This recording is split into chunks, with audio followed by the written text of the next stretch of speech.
Welcome to the CoverCress Harvest training video. In this session, we'll cover essential guidelines and tips to ensure a successful harvest. Let's start with harvest timing. Timing is crucial for harvesting CoverCress. Harvesting too early can result in excessive foreign matter, pods, and green seeds, which may impact the oil profile and quality of your grain. If you notice too many green seeds and pods, stop harvest and wait a day or two, depending on temperatures.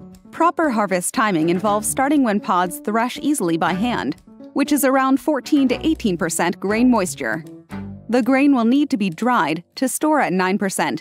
Being ready to harvest when the crop is ready is vital, as the harvest window is narrow. Days with low humidity and high temperatures can advance the maturity of a CoverCress grain crop rapidly, from the yellowing stage to the golden brown appearance that signals a field is ready to harvest. When this golden brown appearance is reached, spring storms can cause significant shattering, especially when the crop has been pushed rapidly by higher temperatures during the maturation process. Maturity progression. The transition from green to yellow pods indicates various maturity stages. Examine pod maturity lower in the canopy. Some lodging is normal, but timely harvest will minimize losses. Even if there are green stems, combining will not be difficult. Harvest should be based on the dryness of pods and the ability of those to thresh in your hands when rubbing them together, not what the plant stem and branches look like. The pods are thin and paper-like, which allows for easy threshing. Harvest decisions should be based on the majority of plants in the field. If you encounter uneven stands or maturity, your local CCI agent can provide additional support. Be aware of potential storm or shatter risks during the harvest period, especially if whole fields have turned a golden brown color. Harvesting. Harvesting CoverCress may require a slower ground speed compared to soybeans and will vary based on combine and header width, as well as the evenness of the crop within the field from a maturity perspective. Observe harvest losses throughout the day and adjust combine settings as needed. Evaluating the quality of performance of your header and how much header loss is occurring is the first step. Header shatter is very minimal on draper heads if the crop is at the correct maturity. You may see some loss where the crop moves into the feeder housing, especially when it gets very dry. Some grain loss out of the back of the machine is normal.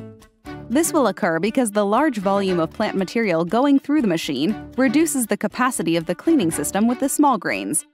It is not uncommon to see 2 to 3% grain loss in small cedar crops, which may be higher than you are accustomed to seeing compared to corn and soybeans.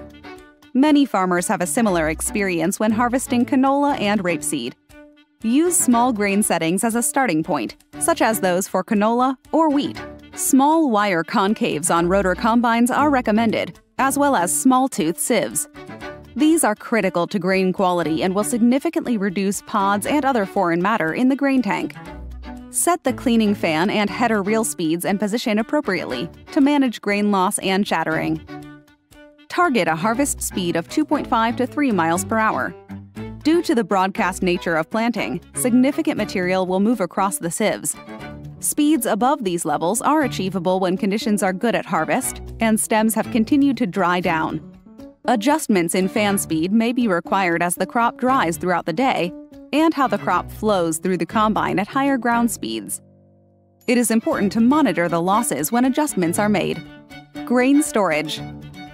To protect against grain spoilage, do not store grain on trucks or grain carts for more than 24 hours.